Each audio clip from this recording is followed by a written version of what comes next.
क्योंकि परमेश्वर ने जगत से ऐसा प्रेम रखा। मन और धन से जितना परसेंटेज यीशु मसीह स्वर्ग में से अगर आने लगे और आसमान में दिखाई दे गए और आप कहेंगे हे प्रभु यीशु मसीह मुझे क्षमा कर, मैं मानता हूं मैं पापी हूं, कि यीशु मसीह ने स्वयं कहा कि शैतान ने तुम्हें मांगा है कि गेहूं के समान तुम्हें फटके। आज आप सफल इसलिए नहीं होते क्योंकि आप बाइबल को पढ़ना छोड़ दिए हैं।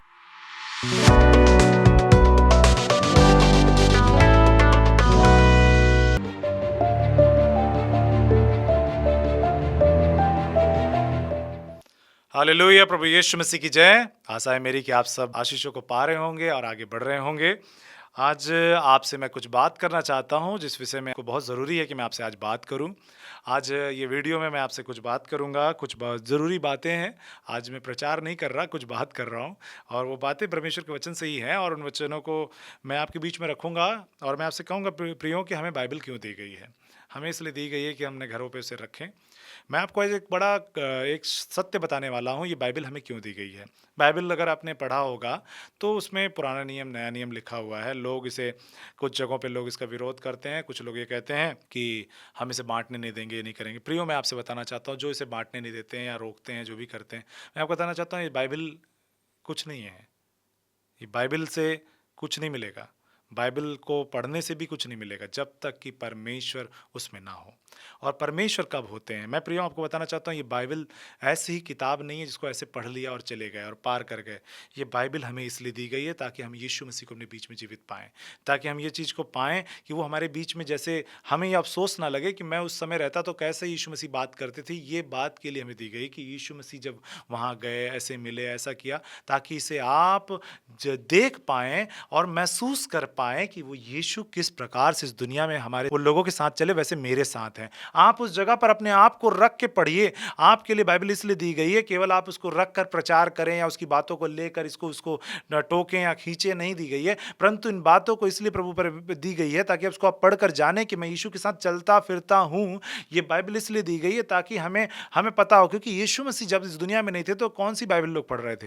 ये तो बाइबल कई सब पुस्तकों का समूह है जिसे हम पढ़ रहे हैं और आज हम इसे जब पढ़ते हैं तो प्रचार करते हैं, ऐसा लिखा है, वैसा लिखा है, पौलुस का जीवन ऐसा था, पतरस का जीवन ऐसा था, यूहन्ना का जीवन ऐसा था, इसका जीवन ऐसा था, मलाकी का ये था, योना का वो था। ऐसे बहुत सी चीज़ें हैं जो बाइबल में नहीं भी लिखी हैं, लेकिन एक चीज़ लिखी है वो है यीशु मसीह के बारे में।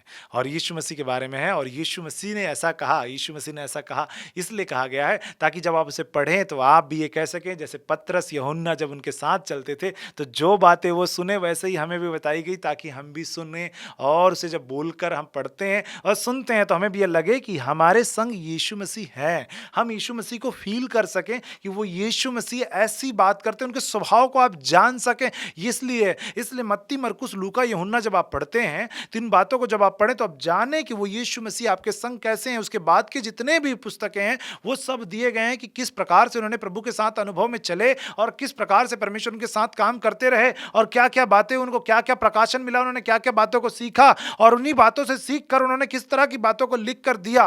प्रियो, कोई अलग से उपदेश नहीं है, सारी चीज का सार वहीं से शुरू होता है जो है यीशु मसीह।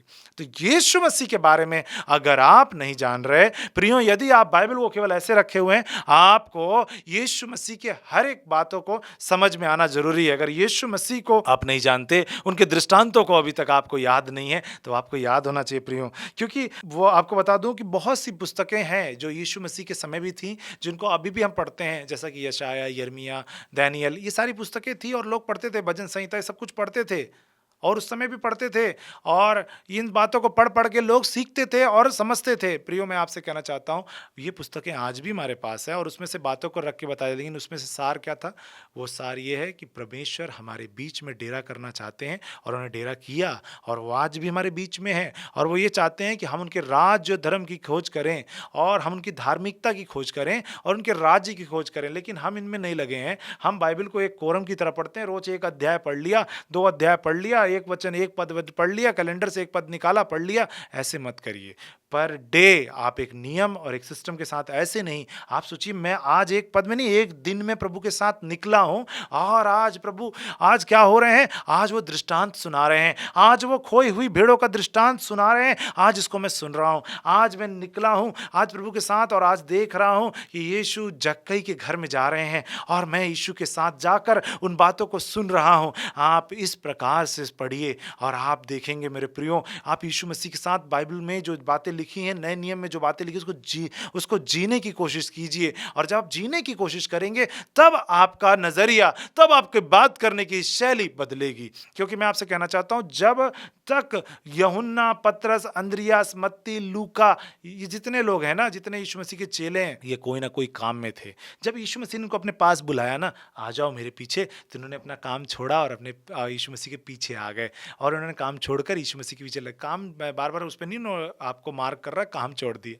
मैं कह रहा हूँ, यीशु मसीह के पास जब आए होंगे, यीशु मसीह के साथ साथ जब चलते होंगे, तो उनका घर कैसे चलता था, इनके घर में कैसी जरूरतें पूरी, क्या इनके घर में टेंशन नहीं आया होगा कि घर कैसे चलेगा, ये कैसे चलेगा। लेकिन इन्हें क्या लगा, यही वो उद्धार करता है जिसके विषय में हम इतने सालों से सुनते आए, अब हमें ये मौका मिला है। जरा उनके बारे में फीलिंग लीजिए, उनके बारे में एक बार महसूस करके देखिए कि उस जगह पर एक व्यक्ति जो साधारण सा दिख रहा है, यीशु मसीह कोई अलग सी पर्सनैलिटी नहीं है, यीशु मसीह कोई अलग सा दिख नहीं रहे हैं, यीशु मसीह में कोई ऐसे 4-5 हाथ नहीं लगे हैं, 10-15 सिर नहीं है कि वो अलग से कुछ दिखाई दें। वो सिंपल एक इंसान जैसा, एक संपूर्ण इंसान होता है, वैसे वो दिख रहे हैं, और वो वहां पे मौजूद हैं। और ये विश्वास करके उनके पीछे चलना शुरू किए। यीशु अपने पीछे बुला रहे हैं, यीशु अपने पीछे बुला रहे हैं, और वो चलने लगे, अपना सब कुछ छोड़ के चलने लगे। प्रियो, क्या हम भी अगर यीशु के पीछे चल रहे हैं, तो उन्होंने जो जो यीशु मसीह कहते थे वो सुनते थे, क्या हम भी वो काम करते हैं? ये यीशु जो कह रहे हैं उनके साथ चले। यीशु मसीह के पीछे तो चलने लगे, लेकिन उनकी बात तो सुनते ही नहीं है। यीशु मसीह के पीछे चलने का निर्णय तो कर लिए, लेकिन हमें तो बाइबल पढ़ने का टाइम ही नहीं मिलता, और हम ये कहते हैं हम यीशु मसीह के साथ चल रहे हैं, लेकिन हम तो पढ़ ही नहीं रहे यीशु मसीह क्या कह रहे हैं। वो लोग चलते जरूर थे, लेकिन डेली यीशु मसीह क्या कहते हैं वो सारी बातों को बैठकर सुनते थे। इसीलिए आपको लिख के दिया गया मत्ती, मरकुस, लूका, यूहन्ना में कि आप भी उन बातों को डेली पढ़ें, डेली जाने कि यीशु मसीह क्या करते हैं डेली। और जब डेली वो करते थे, उसको बात को आप जीना शुरू करेंगे मेरे प्रियो, आप ऐसा करके देखिए, आपका स्टैंडर्ड बदल जाएगा, आपका भी लेवल प्रेरितों की तरह हो जाएगा, और आप भी कहना शुरू कर देंगे कि मैं भी प्रेरित हूं, मैं भी प्रभु का चेला हूं, क्योंकि मैं भी उनके साथ डेली चलता हूं। मुझे भी यीशु ने भेजा है, यीशु मसीह ने मुझे बुलाया है, और मैं उनके साथ चलता हूं। आपको भी एक एक बात समझ में आएगी, आप भी गुड़ गुड़ बातों को जानेंगे, प्रभु के वचनों की उन सारी गहराइयों को समझेंगे जब उनके साथ चलेंगे। लेकिन आज हमारे अंदर की सबसे बड़ी कमी है कि हम वचन को एक किताब की तरह पढ़ते हैं। किताब नहीं, एक व्यक्तित्व है जो यीशु मसीह का है, जिसे आप पढ़कर जानेंगे, यीशु मसीह के स्वभाव को जानेंगे। यीशु का स्वभाव आपको समझ में आएगा जब आप इसे पढ़ेंगे। क्या आपने पढ़ा? आप अगर इसे पढ़े नहीं है तो प्रियो पढ़िए। आप जो लोग यीशु मसीह को नहीं जानते हैं, प्रियो मैं आपसे एक बार निवेदन करूंगा है कि आप भी एक बार पढ़ के देखिए, मत्ती, मरकुस, लूका, यूहन्ना, इन 4 किताबें हैं हमारे नए नियम के अंदर से, जरा पढ़ कर देखिए और यीशु मसीह के बारे में जानिए कि यीशु मसीह क्या कहते हैं। क्या यीशु मसीह लड़ाई करने को कहते हैं? क्या यीशु मसीह गाली बकने को बोलते हैं? क्या यीशु मसीह कहते हैं कि इसको मारो कूटो? क्या यीशु मसीह कहते हैं कि तुम्हें धर्म खड़ा बनाना पड़ेगा, धर्म के लिए रक्षा करनी पड़ेगी, और क्या करना पड़ेगा, बचाना पड़ेगा, धर्म खतरे में? ऐसा कुछ नहीं बोलते यीशु मसीह। कहीं कहते राज और धर्म की खोज करो। वो वाले धर्म की खोज की नहीं बोल रहे हो, धार्मिकता की बोल रहे, पवित्रता की खोज करो। बाइबल जिस धर्म की बारे में बात करता है वो धर्म है पवित्रता, और पवित्रता की खोज करने की बात करता है। हम पवित्रता को नहीं खोज रहे प्रियो, पवित्रता को खोजिए। इसलिए मैं आज आपसे बात करने आया हूं इस वीडियो के माध्यम से कि आप कितना ज्यादा बाइबल को पढ़ते हैं। बाइबल को अगर केवल किताब की तरह पढ़ेंगे ये आपको काम नहीं करेगी, इसे आप एक व्यक्तित्व की तरह पढ़िए।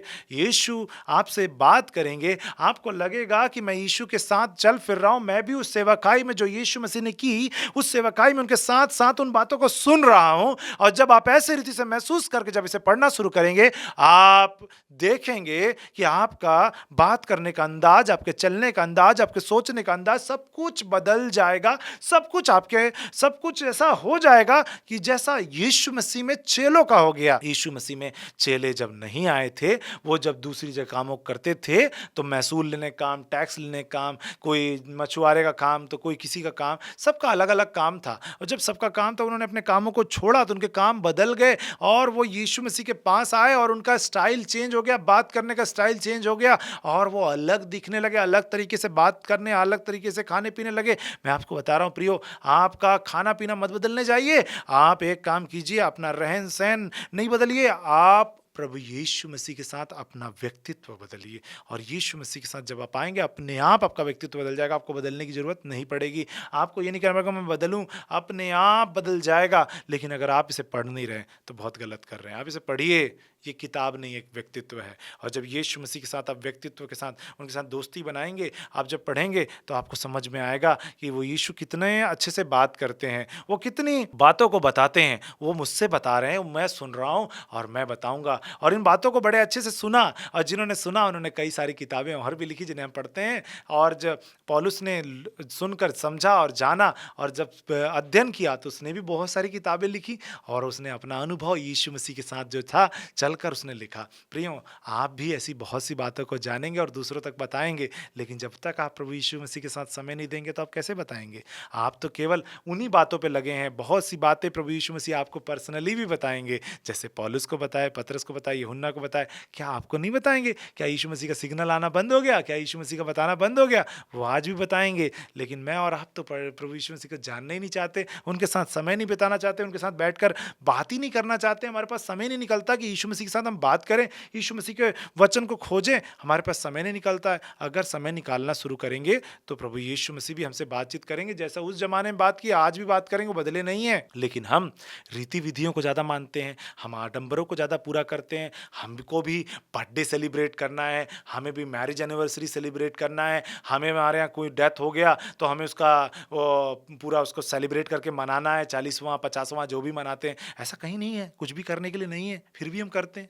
यीशु मसीह ने ऐसा कोई नियम रूल नहीं, रेगुलेशन नहीं दिया है, लेकिन तब भी हम करते हैं। शोक मनाते हैं, यहाँ तक कि जो आप लोग जो यीशु मसीह के कहलाते हैं, आप लोग के घर में किसी की मृत्यु हो जाए तो आप ये कहते हैं कि मैं बर्थडे और घर में जो भी अच्छी बात हो रही है उसको नहीं सेलिब्रेट करूंगा, मैं कोई भी अच्छी बात है उसमें खुशी नहीं करूंगा, शादी विवाह नहीं करेंगे क्योंकि घर में घटना घट गई। प्रियो, फिर आपका विश्वास कमजोर है। आप यीशु मसीह के वचन को नहीं पढ़ते, आप यीशु मसीह वाले बारे में नहीं जानते, यीशु की बातों को नहीं जानते, आप संसारिक हैं और संसारिक बातों को जानते हैं। मैं आपसे कह दूं प्रियो, जो प्रभु यीशु मसीह वाला व्यक्ति है, जो प्रभु यीशु मसीह के साथ चलता फिरता है, वो इन बातों में मन नहीं लगाता क्या हो रहा है दुनिया की, वो आत्मिक बातों पे मन लगाता है। वो ये बातों में मन नहीं लगाता क्या चल रहा है, वो मन लगाता है कि स्वर्ग में क्या होने वाला है, मैं स्वर्ग में क्या क्या बातें होंगी, इस पे मन लगाया रहता है। वो अपनी चीज़ों को अपनी नहीं परंतु सबके लिए समझता है। वो सोचता है कि ये चीज़ें मेरी परमेश्वर की दी हुई है। यही फर्क है। अगर आप रोज प्रभु के साथ समय बिताएंगे, आप प्रभु यीशु के जैसे दिखना शुरू होंगे। लेकिन समय नहीं बिताएंगे, आप संसारिक जैसे दिखेंगे। जिधर ज़्यादा समय देंगे वैसे दिखेंगे प्रियो। इसलिए ज़्यादा समय प्रभु परमेश्वर को दीजिए, उनके सन्मुख आके बैठिए, उनकी इच्छाओं को जानिए, उनकी बातों को समझिए। और जब आप जानेंगे, उनके सम्मुख बैठेंगे, तो आपको बड़ी गुप्त में गुप्त वाली बातों को बताएंगे, गुड़ बातों को बताएंगे, जिन बातों को आप नहीं समझते, बहुत ही रहस्यमय बातों को बताएंगे। लेकिन आप तो सुनना ही नहीं चाहते। आप सुनने जाओगे तो आपको पता चलेगा। इसलिए प्रियो, इस बाइबल को केवल किताब की तरह नहीं रखिए, परंतु इसे पढ़िए और प्रभु यीशु के साथ समय बिताइए, उनके साथ बातचीत कीजिए। आप ये मत सोचिए मैं संडे को चर्च चला गया तो बस मेरा काम हो गया। नहीं, आप उसके बाद भी उनके साथ बैठिए। आप सुबह सुबह बस उठ के बोले धन्यवाद प्रभु यीशु, काम चल गया। नहीं, और भी करना है। आपके पास सब चीज़ों के लिए समय है, यीशु के लिए समय नहीं है। इसलिए यीशु के लिए समय निकाल कर उनके साथ बैठिए और उनके साथ बात करिए और आपको मज़ा आएगा प्रियो। ये कोई आपको ज़बरदस्ती थोपा नहीं जा रहा।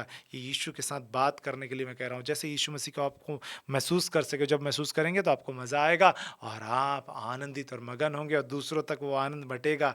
इन्होंने इतना वचन सुना, इतना वचन सुना, इतना वचन सुना और सुनने के बाद लोगों को इतना वचन सुनाया। मैं प्रियो कहता हूँ उनका जीवन बदल गया। वो पतरस जो इतना ज़्यादा लड़ाई वाला व्यक्ति था वो बदल गया। प्रियो, मैं आपसे कहना चाहता हूँ इसी प्रकार आपका भी स्वभाव बदल जाएगा जब आप ज़्यादा से ज़्यादा प्रभु की संगति में बैठेंगे।